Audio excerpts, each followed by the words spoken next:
If you get this one question right, your life is going to get a whole lot better. Are you directing change, or are you reacting to it?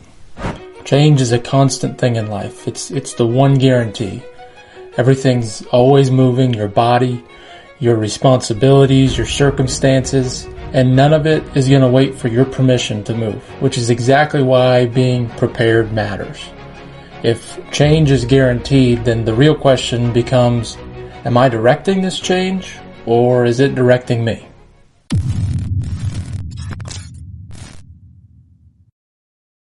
Here's the truth. Most of the change that hits our life doesn't come all at once. It's from the small, repeated choices that we make every single day. You don't just wake up someday unhealthy. You drift there.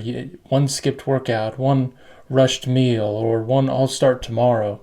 You don't suddenly fall into debt. It's 1,000 little swipes. It's a handful of unplanned purchases. And then, of course, your spiritual life. That doesn't fall apart overnight. It fades when prayer becomes occasional. You get busy and now scripture becomes optional. That's not fate. That's direction. That's the change happening in real time through these small repeated choices. And that's what creates this reactive living. And reactive living is when you're always responding to problems that could have been prevented. You're always living from behind. You're always putting out fires instead of building something that's healthy and strong. But there's another way to live, and it's a wiser way. Scripture says in Proverbs 21:5, "The plans of the diligent lead to abundance, but everyone who is hasty comes only to poverty." It doesn't say the plans of the perfect. It says the diligent, the ones who pay attention, the ones who act early. So let's talk about what this actually means to direct change and how you can start today. Step one into directing change in your life is you need to act earlier than you feel like you need to. If you want to stop reacting, you need to know what you're actually building. The device that you're watching this on, it didn't just show up one day. It started in someone's mind. That was put onto paper, and then that was built into a blueprint, and then into parts that was built piece by piece. There was clear direction before there was ever a finished product. And your life works the same way. If you don't have a clear picture of what you're moving toward, then you're not going to know what you need to do today. So you wait. You drift and you start reacting when something goes wrong. I actually had a client back when I was personal training. He didn't come to me because he was motivated to lose 20 pounds. He came to me because his doctor actually told him, hey, if you don't change, you're going to die. And that's when he decided to act. But as I got to know him over the years, he had a family, people he loved, people he wanted to be there for. And the hard part was this: he didn't lack reason. He lacked direction.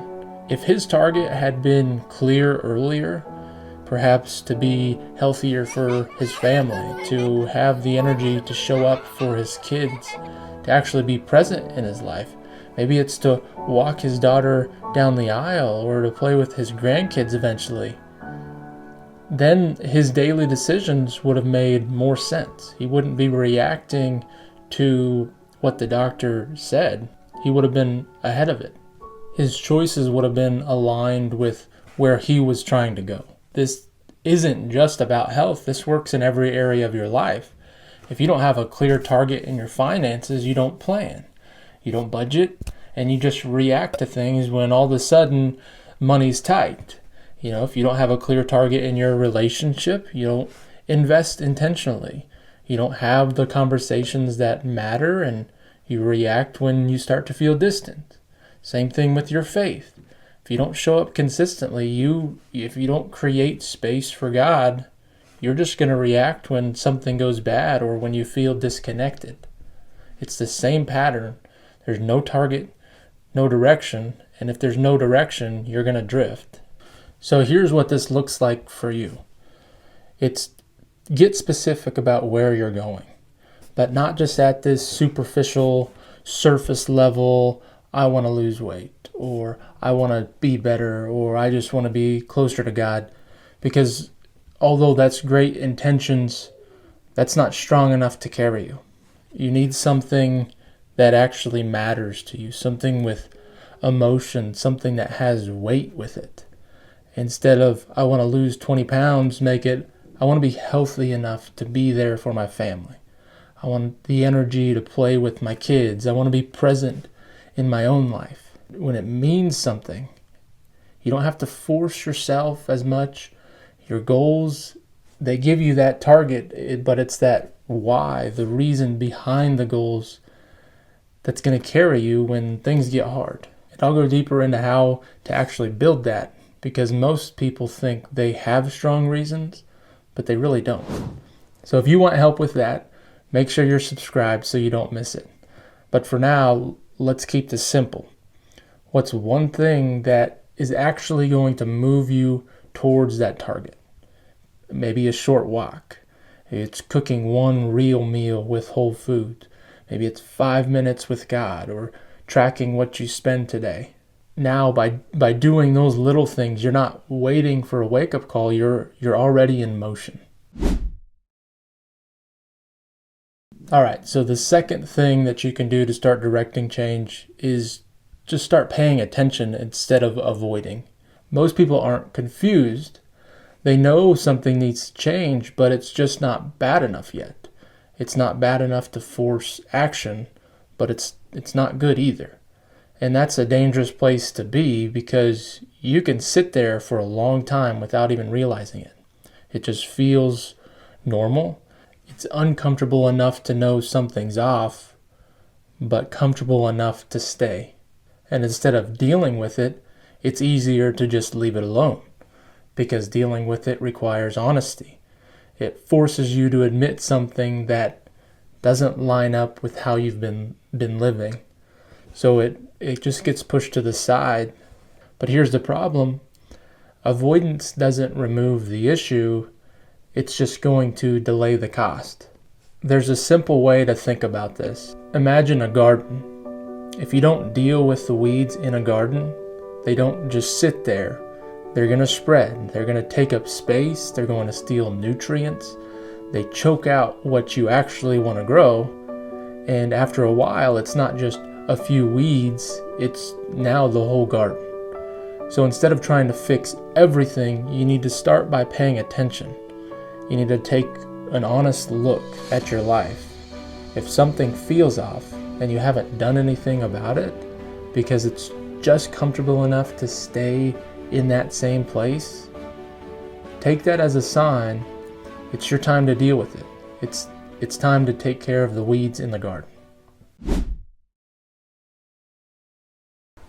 Now the third and the last thing is to choose small, consistent action. Once you have direction, and now that you're paying attention, this is where most people fall off. Consistency is not easy.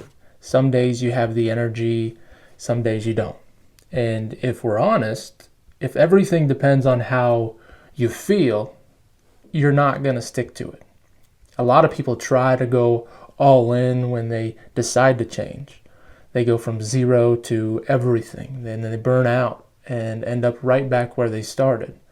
And it's not because they don't have the ability to change or the motivation to change, but it's because they tried doing too much too fast. Most people live with what you call a pause mentality. But life doesn't pause for us. It's going to keep moving. And when you keep stopping and starting, you don't build momentum, you just build the habit of stopping. Instead of waiting for the perfect time, you have to adjust. Think of your effort like a dial from 1 to 10.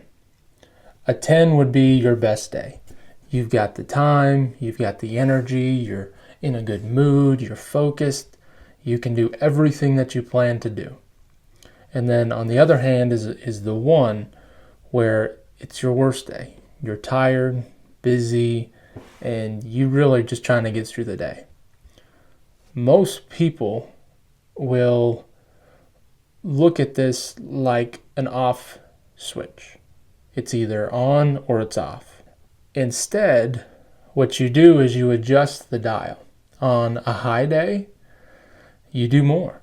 On a low day, you do less, but you never go to zero. You never pause. When my daughter was born, I could no longer live at an 8 or a 9 or a 10 anymore because life changed. My time changed, my energy changed, but I didn't stop. I just adjusted the dial. I still did something.